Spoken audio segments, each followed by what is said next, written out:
खुन्नस निकाल दिया मैंने कि मैं आप जो समझ से मैं वो नहीं करूँगी, मैं उल्टा करूँगी और करके दिखाऊंगी. And you know, I've reconciled with it a little bit. I think I'm an open book. I think I would like to be an open book even with my audiences. हमारी वो टेडपोल वाली बड़ी action film नहीं है, so chance ही नहीं. So like I'm very neutral. Right. And I'm so proud of the film. I will either find a way or I will make one. I think that quote aptly represents the person I'm in conversation with, and of course it's Janhvi Kapoor. Would you say so, Janhvi? Yes, I would. Yeah. Because I think your trajectory you've had so far, it's pretty much kind of represents that, where you've had this crazy amount of films in terms of the performance driven and all that, but you obviously have not really cracked that numbers yet, which people keep talking about. But do you feel that that is not a parameter anymore, and now that you're gravitating towards it, you have some more commercial projects coming up as well? So do you feel it's conscious gravitation towards it, or is just one of those things? I think it's just one of those things. I think that initially I was also getting certain kinds of roles. I also looked a lot more like a kid, I think. And yeah, so I was getting certain kinds of roles. I was gravitating towards these stories that I wanted to tell. And I just feel ready to take on more, like, I guess, bigger, more commercial films now. It honestly would have been the more conventional choice for me. I feel it's also the thing that comes more naturally to me. And I think I wanted to prove to myself that I could do things that are unexpected by challenging myself. So I think for the first 4 or 5 years of my journey, I just वो खुन्नस निकाल दिया मैंने कि मैं आप जो समझ से मैं वो नहीं करूँगी, मैं उल्टा करूँगी और करके दिखाऊँगी. And sometimes it works and sometimes it doesn't. And of course. Yeah. True, fascinating. And with Mahi, I've loved the anecdotes you've shared so far, even way earlier and even right now, that how you've sort of co-created the character as well with Sharan, and there's so much inputs that you've also brought into the character throughout the process.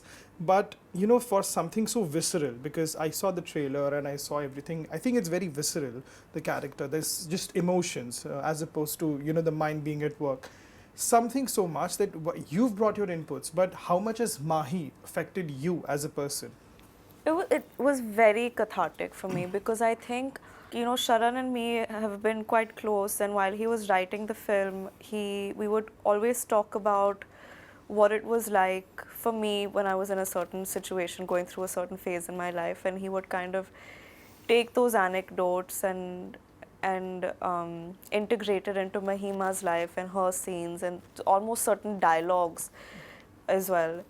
And then when the film came to me and it came down to performing it, by the time I was on set, I was so far removed from the girl that I used to be, that for me, I was almost judging Mahima, which was difficult, because I was like, how could I be this stupid? Like, how was I this girl? Right.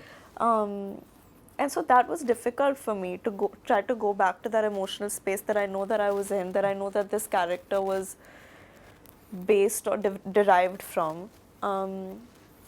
Because when you get over a phase, there's a lot of hate and contempt for how you could put yourself in that situation. Correct.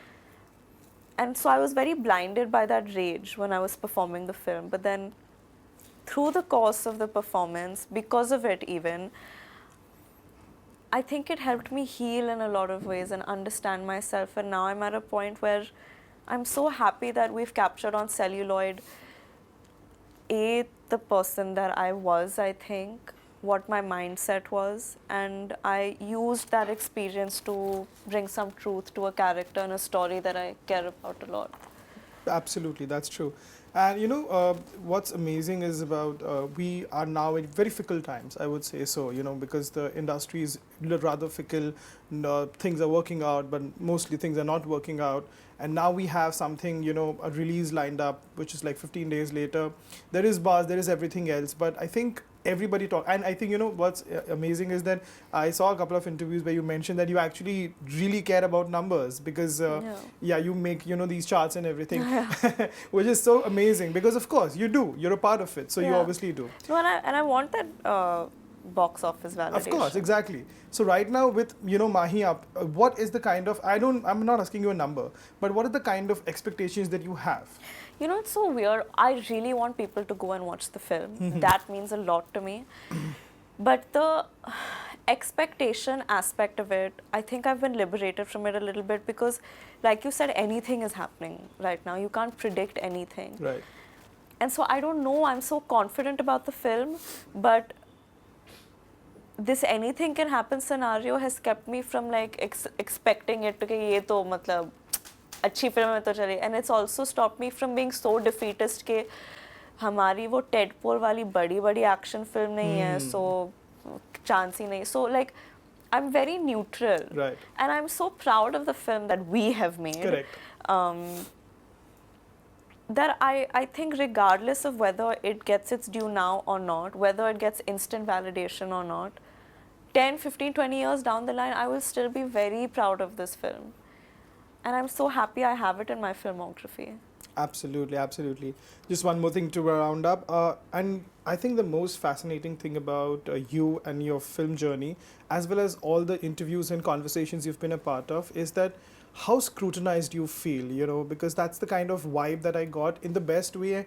No, why? Because when as a person you're speaking your heart out, you're trying to be real, and somehow you are still constantly scrutinized. It's a part of the game, yes, but I think something always affects you when you're trying to be real and anything and everything you say is going to be under scrutiny. Yeah. So do you feel extremely dismayed about it, that in spite of being so, you know, exhibiting wisdom and being prudent, you still have this, you know, you still have this that can't be completely there? Yeah, but you know, I've reconciled with it a little bit. I think I'm an open book. I think I would like to be an open book even with my audiences. But I've understood that the media sensationalizes everything. So I don't trust the form of communication. They can't get a true sense of me because of the way that information is relayed to them, A, and B, also a lot of people are very attached to the perception that they have of me. Right. Is that privilege, nepo, this, that. Yeah. And fine, like I can't, there's only so much I can do to change it, and I don't want to try so hard to try to shatter that. They're very attached to it, some people. So I'm okay, I'm happy doing my work. Right. And just, you know, just ending on a fun note, because you went through rigorous training for, you know, to be better at cricket, what are the kind of, you know, shots, because I don't know if you're aware about the name of the shots or not, but what are the kind of, you know, strokes and shots that you found the most difficult and you're like, shit, I can't do this? Oh, the square cut I could never get. Square cut and flick were tough. The cover drive, yeah, I'm quite good at. Reverse sweep also I got quite good. That's crazy if you crack that. Yeah, switch hit I was attempting, but that's when I dislocated my right shoulder, and then the doctor said I couldn't do a switch hit anymore. A reverse sweep was safer. Nice. तो बाकी सब आप जाके film में देखो ना, काफी कुछ के inside out वो सब कुछ ट्राई किया है. Of course, I'm sure. Yeah. Thank you so much, Janhvi. Thank you. Lovely talking to you. All the best. Really looking forward to it. Thank you. Thank you so much.